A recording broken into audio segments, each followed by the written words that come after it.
This episode is brought to you by newspapers.com, offering 20% off a Publisher Extra subscription. Just use the code FamilyTreeMagazine altogether at checkout. That's code FamilyTreeMagazine for 20% off Publisher Extra.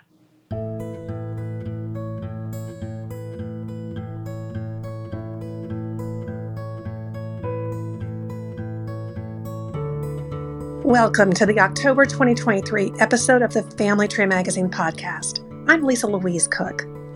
In this episode, we are going to dig into one of the most commonly used records in genealogy, the census. However, Robyn Smith is here to tell us about how it might just mislead us.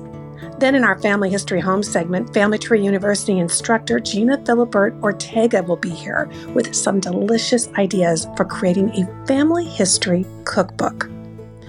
Then we'll wrap things up over at the editor's desk with the editor of Family Tree Magazine, Andrew Cook, to hear what we can look forward to in the next issue of the magazine. There's always a lot to cover, so let's get right to it. First up is the genealogy news in Tree Talk. All right, well, we love starting off each episode with some Tree Talk, and here to help us out with that is Rachel Christian from Family Tree Magazine. Hi, Rachel. Hi, Lisa. So I know you've got your finger on the pulse of what's going on in the world of genealogy, and I know you track a lot of the incoming news. What is new this month? Yes. Well, today I wanted to talk about the recent happenings over at Ancestry. So first off, as many of our listeners might know, Ancestry DNA has released a new subscription plan called Ancestry DNA Plus. Right now, it's $29.99 for 6 months, and the big news here is that popular tools like side view and traits are becoming premium features. The ability to view your match's full trees is also becoming a premium feature. If you have an Ancestry subscription that grants you access to records, nothing will change for you. This will only affect those who have taken an Ancestry DNA test, but who don't have a current Ancestry subscription. So that was big news in the community. And obviously, losing access to these features has made some folks upset, understandably.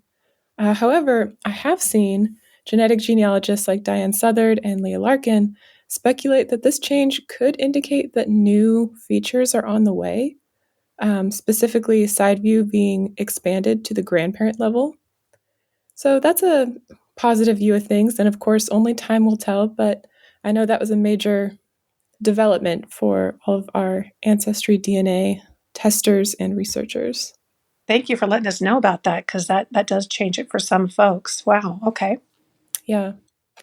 And lastly, on a very different note, I would be remiss if I did not mention that Ancestry has announced a new platform called Know Your Pet DNA, along with its first DNA test kit just for dogs. According to the press release, the test features include a breed breakdown, which you might compare to, the ethnicity estimates. It includes traits, and it even includes matches, which, quote, which uncovers, quote, close genetic matches to other dogs, end quote, in the database. So it is a proper Ancestry DNA test for dogs. Well, I would imagine as many matches as we get for humans in our family, holy smokes, I imagine there's going to be an awful lot of dog matches, don't you? Yes, and when they need us to help them triangulate their matches, we'll be here. There you go. So, Rachel, do you have a dog? Are you getting your dog tested? I don't have a dog. My mom does. We tested him, and he is the greatest mutt I've ever seen, but I'm intrigued that he might have some genetic relatives out there, so who knows, we might have to swab his cheek. Oh, that's funny. That's awesome. All right. Well, we knew you would get us up to speed. Thank you so much, Rachel. We'll talk to you next month. Thank you, Lisa. The U.S. federal census is one of those kind of backbone records that we rely on as genealogists. But like all records, it's not without its own particular problems. So here to tell us more about how the census can sometimes be misleading is Robyn Smith. She's a genealogist and the author of a new article on the census that appears in the September-October issue of the magazine. It's called Between the Lines. Welcome back to the show, Robyn. Hi, Lisa. Thank you for having me. This is a great article because it's just something that everybody can benefit from. We all tap into the census as we do our research. I'd love to have you start us off by just kind of explaining what's great about the census. What does it offer us as a genealogist? Well, the most obvious answer is that all of the different kinds of census records, not just population, but the non-population records, contain such a rich variety of details about our ancestors' lives. So that's the biggest import. As genealogists, we're focused on relationships, and we typically turn to census records first. So they serve as the front door, they serve as the foundation for what is going to typically be quite a long genealogical journey.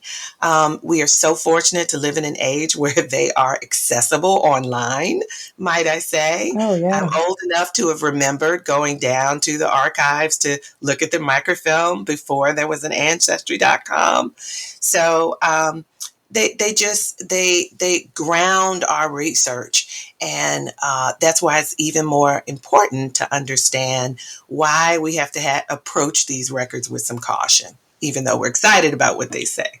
Exactly. Well, and we love them because they are grouping these families together. Not only are we getting names and ages and relationships, we're seeing them in the context of how they all kind of connect together. But as you mentioned in the article, there are some ways that the census can kind of fool us. We see information and we think, oh, yay, okay, that's it. But we need to look between the lines, right? What's one of the first ways that it might fool us? I always say to people that there are three categories of census information that deserve special scrutiny. I say age, that's usually most obvious, right? People see that there's not a clean 10 years of aging between census records, names, and relationships. But the four ways that I highlight in the article that have happened numerous times in my own research is first, that we see relatives recorded as boarders, roomers, or lodgers. So I tell people, when you see that, give those individuals closer scrutiny. Look at the fan club. Really research their lives, because sometimes someone who's marked as a boarder, roomer, or lodger is going to end up being a relative. We also, because there was such a social stigma, more of a social stigma in the past about it, we see a lot of divorcees who are recorded as widows. So we need to do that additional work and make sure we're searching through court records to find divorces and not just assuming that the other person died because the census says so. The third way the census can fool us is assuming that the wife is the mother of all the children, right? If we're not paying attention to those census columns that tell us how many children the women birthed and how many are living, and we're not looking at marriage records, I can tell you, Lisa, I've got relatives who married twice, and their second wife had the exact same given name as their first wife. Oh, wow. So it's very easy for that to happen. And the fourth way is the inconsistent use of nicknames, first names, middle names, and initials in the census. This personally drives me a little crazy. And you going, who is that? So, our ancestors can appear in these sources with different names. So we have to be conscious that we're keeping identity in mind, of proving identity and not just matching names. Absolutely. My paternal grandfather I always knew him as JB, but he was Robert JB Moore. And then oftentimes his friends called him Bob. So we had all kinds of guys who sound like, they all have Bob and Robert, but it's all the same man.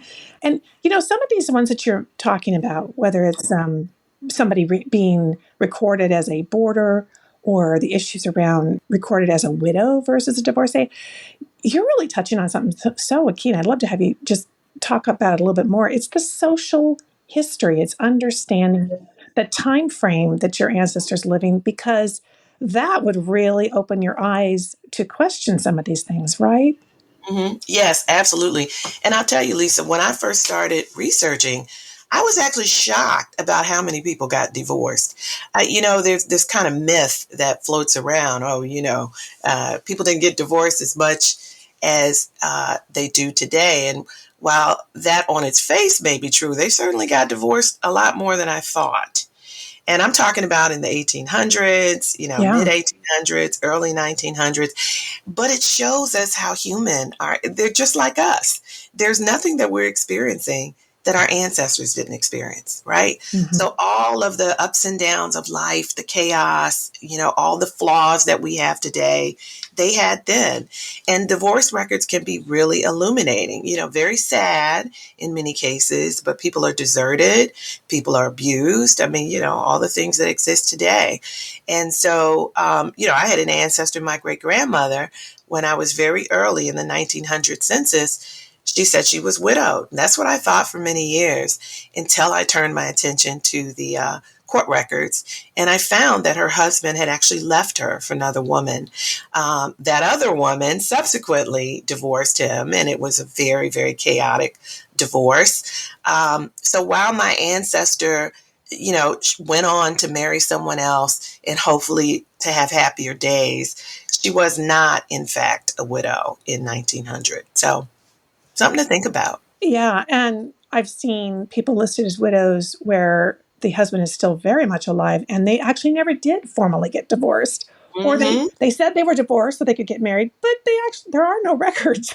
So I mean, Yes. there's so Yes. many different combinations, and people were just trying to get through it all. Mm-hmm. Mm-hmm. Something else you mentioned in the article, and you got a nice little kind of breakout page on it, is about the enumeration instructions for the enumerator. So these directions, in a sense, for the enumerator really tell them how to fill out the census. How can we lean on this to then understand the information we're seeing on the page? So in 1850, the Census Bureau started to publish instructions for the census enumerators. In those earlier censuses, the few instructions they got were just embedded in the act, the actual law that had been passed. So you start to see over the decades more and more instructions. As your listeners know, later censuses start to ask more and more detailed questions, variety questions. And so I always recommend to people to refer to these enumerator instructions. They're easily available online and they're very illuminating. Now, obviously, sometimes we can't tell if the enumerator followed those directions or not, right? When we just look at the names and the ages, we don't know what was told. But two of the things that stick out to me is understanding that starting in 1830, they were required to make multiple copies. So you can imagine all the errors that might happen in the copies that they were required to make. And again, when you look at those instructions, I can remember being struck by the difference between someone who was keeping house and a housekeeper, that those were two different Yeah. things. So even something as small as that, the census enumerators can really help us. Now, sometimes the enumerator didn't follow the instructions and it helps us, right? I have instances where instead of just putting the birth state, the enumerator added the birth county of the person. And that was helpful. And even for, the slave schedules that were created in 1850 and 1860, there were some enumerators who mistakenly wrote the individuals' names down, even though they weren't supposed to. So, of Oh, course, wow. those of us who are lucky enough to live in those locales, we're very fortunate to have that. So those are some of the ways that referring to the enumerator instructions can really affect our research, our analysis of what we're looking at. Well, I know this article is going to affect the analysis of many of the people listening because it's chock full of these ideas. We've got the direct link in the reading directions section so they can go download those enumerator instructions. And Mhm. it's just a wonderful way to just kind of double check that everything that we have gleaned from our census records has been verified and is Yes. accurate. Yes. Again, the article is called Between the Lines, and it's by Robyn Smith. And you've been listening to Robyn. She is a wonderful contributor here at Family Tree Magazine, and this article is going to appear in the September-October 2023 issue of Family Tree Magazine. It's always great to talk to you, Robyn. Where can folks find you online? Oh, thank you, Lisa. I'm at reclaimingkin.com, a website that I've hosted for over 10 years. It's a teaching website, so every post is designed to teach about a research strategy or about a resource. And so I welcome your listeners to come take a look. And they can reach out to me, my email, they can contact me also through that site. All right. Thank you so much. We'll look forward to talking to you again soon, Robyn. Thanks, Lisa.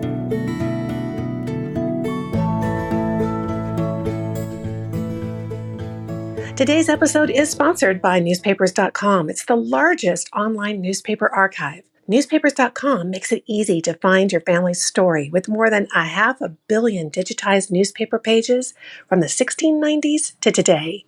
Search for obituaries, marriage announcements, birth announcements, photos, and more in papers from across the United States, the UK, Canada, and beyond, stretching back 3 centuries. For listeners of this podcast, newspapers.com is offering 20% off a Publisher Extra subscription. Just use the code FamilyTreeMagazine. Altogether, no spaces at checkout. That's code FamilyTreeMagazine for 20% off Publisher Extra. Gathering around the table is a hallmark of family, and the food found on that table can tell you a lot about your family history. So here to help us save and share family recipes is Gena Philibert-Ortega. She's the instructor of Family Tree University's course on how to make a family history cookbook, which sounds like an amazing project. And that course is available this month in October of 2023. Welcome back to the show, Gena. Thank you so much for having me. It's great to be here. Well, I love this topic. I think everybody can certainly benefit from it. And I know that you really specialize in researching our female ancestors. How can a cookbook project like the one that you help your students create help us learn more about these women in our family tree? You know, I think one thing that probably needs to be clarified is even though the course is called Make a Family Recipe Cookbook, it's more than that. We start off by talking about how do you learn about your family food history and where can you find family food history. So I think that this does 2 things. One is we help you maybe even find recipes that your family had and that your grandmothers and great grandmothers cherished. But we also learn about people by, studying them historically, by using material culture, which is something we talk about in this course as well. And so we document our female ancestors, not just with names and dates and places, but also what they did and what they experienced. Absolutely. And I think that's some of the richest part of the family history work that we do, don't you think? I think so. And, the thing is with this course, I love this course. I teach, a few courses, and I really love this course because it really comes from a place, like you mentioned, that I love researching female ancestors, and I like to look at what about our female ancestors that we ignore? And I think food history is something we ignore, and it's so vital to us learning more about them. Yes, because they were picking the recipes that resonated with them, that they loved, might have reminded them of their childhood. So, gosh, there's a lot to glean there. We get excited about, okay, well, how do we go about picking which recipes we might be working with and actually finding some? Very true, because not all of us have those recipes that were passed down. That's why in the beginning of the course, we talk about food history and we talk about different types of cookbooks, including community cookbooks. And, we discuss what is your family eating depending on time and place. So if you weren't that lucky to inherit that stuff, what you can do is you can look at food history to get some ideas about what your family was eating. So, for example, let's consider World War II. everybody in the United States was under food rationing. And so that meant they were limited in what they could purchase. And so you can consider some of that, for example, when you think about your family.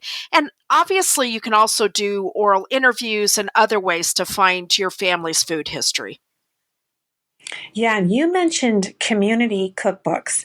I know churches were big, and they still are, on getting all the people who attend the church to contribute a particular recipe. And I have found recipes that my husband remembered as a child. I went on eBay and started searching around and trying to find some cookbooks, and I actually found some that had recipes not just by his ancestors, but by their neighbors. And of course, who were they sharing Yes. their recipes with? Their neighbors. I loved it. Exactly. And think about, the beauty of a community cookbook, even if you don't find the name of your ancestor, but it's for the school their children went to, or the organization they were part of, or the church they belonged to.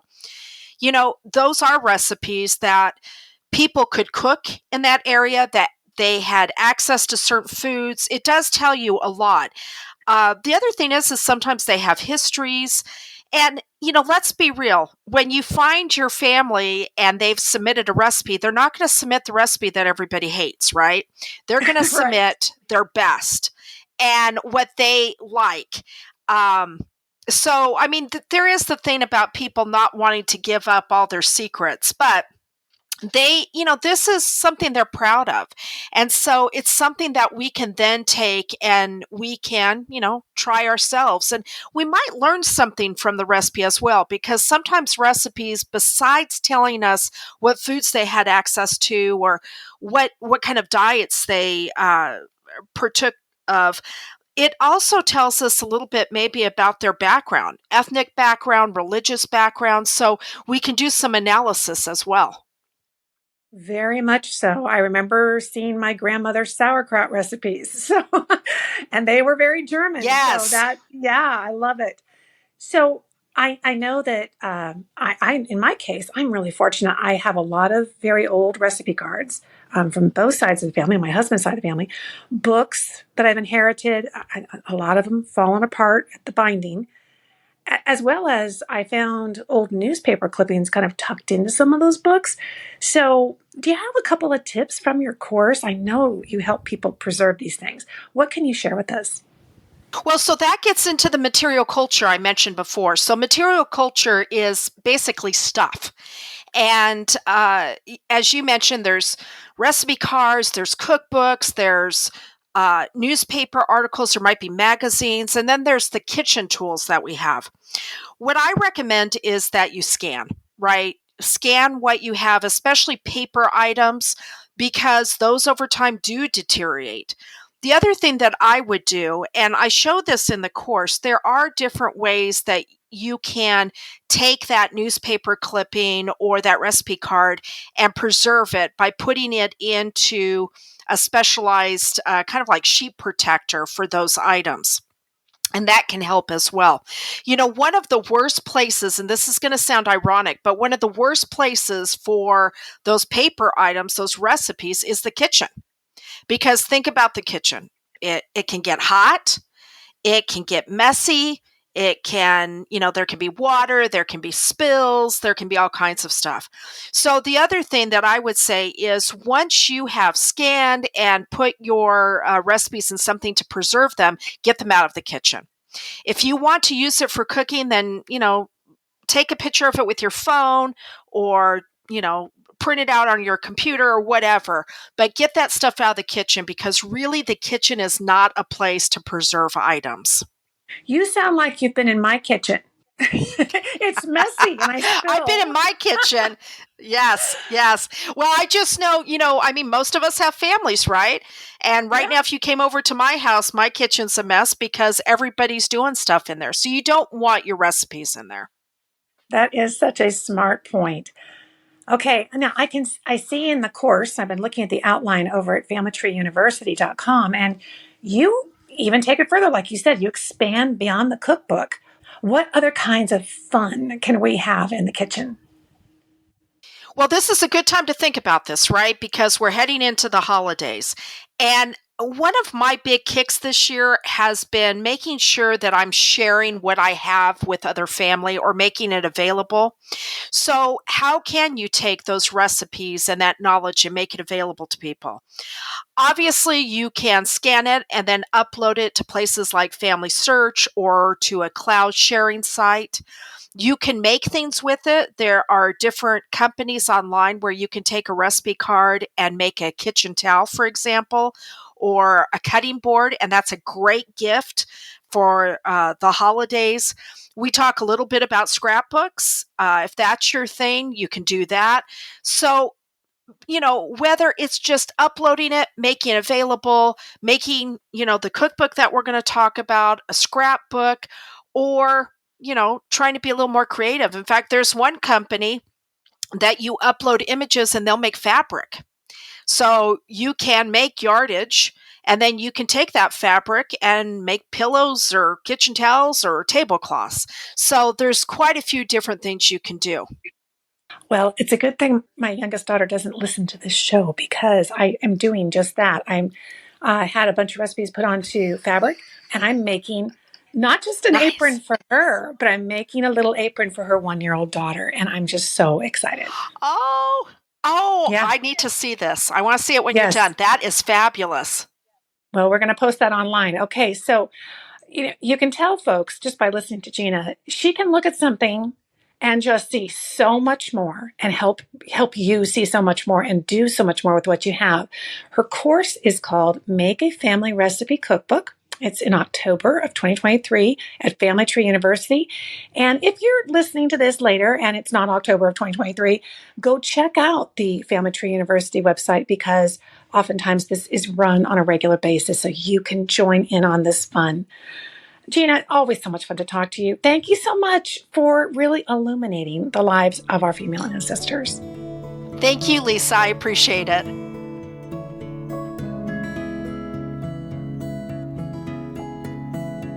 Well, as we wrap up this episode, of course, we want to check in at the editor's desk. And Andrew Cook, the editor of Family Tree Magazine, is here, and he's got a great preview for us for the November-December issue. Hi, Andrew.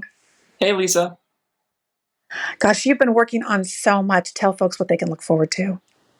Yeah, our November-December issue is priming to be a really good one. The cover story is on how to print your family tree from your favorite software or online tree program, because we know that's a common question that genealogists have. Our home office printers can only do so much, right? Sort of limited by that 8.5 by 11 size. So we're hopeful this will be helpful to our readers coming up on the holiday season if they want to print a family tree for their own research or to give to somebody or to display at a family reunion or in your home. And the feature has example designs from a lot of the popular programs as well as some tree printing services that do this professionally. This is a good time of year to get on that. And I know so many of us, even though we do genealogy all the time, we haven't actually taken that step and got things printed. This is great. Do you have tips for them on how to do that effectively? Yeah. For the piece, we interviewed a couple professionals, and one of the pieces of advice that they gave that really stood out to me was to review your work before printing, which seems kind of obvious, but they said you wouldn't believe the number of typos that we see coming through. And, once it's printed, it's kind of too late. There it is in ink. And I, from my time as an editor, my experience as an editor, some editing tips that I found helpful are to have someone else read through, with a fresh set of eyes, or to put the tree down and return to it later. So your own eyes are fresh and you can it'll make it easier for you to see things that might be amiss. And another tip that I've learned as an editor is to read things in reverse. So when you're editing a manuscript, you would go from the last line and move your way backward, just sort of a different way of reading. So maybe with your family tree, you read it from right to left instead of left to right. Wow, that is a great tip. And particularly even just all the names that are listed there and everything. I mean, that's awesome. Well, you should know. I know you've got lots of other articles in the hopper for this issue. What else can we look forward to?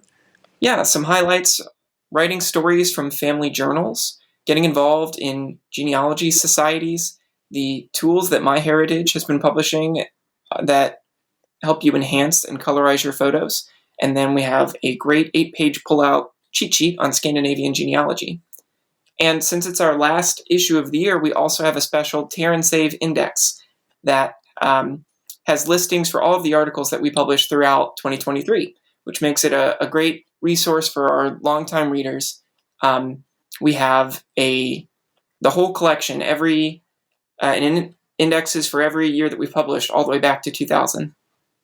Wow, that is such a huge help. It's funny, you get your issue and some articles you look at it and you think, I don't know if I really need that right now, but then a year later, you might. I know I've done that so many times, and the index is huge to help us find it quickly.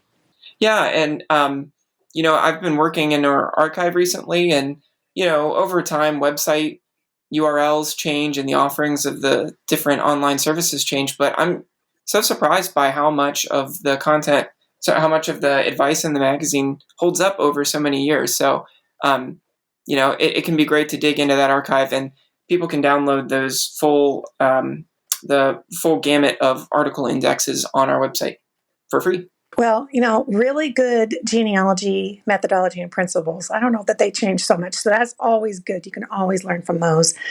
Well, this is great. We've been talking about the November-December 2023 issue of Family Tree magazine. It's always available electronically, but gosh, you got to get your hands on a print copy because there's just nothing like it. And you got this wonderful Tear and Save index for 2023. We will have a link in the show notes to help you get your hands on those. Always good to talk to you. Thank you so much, Andrew. Thank you, Lisa.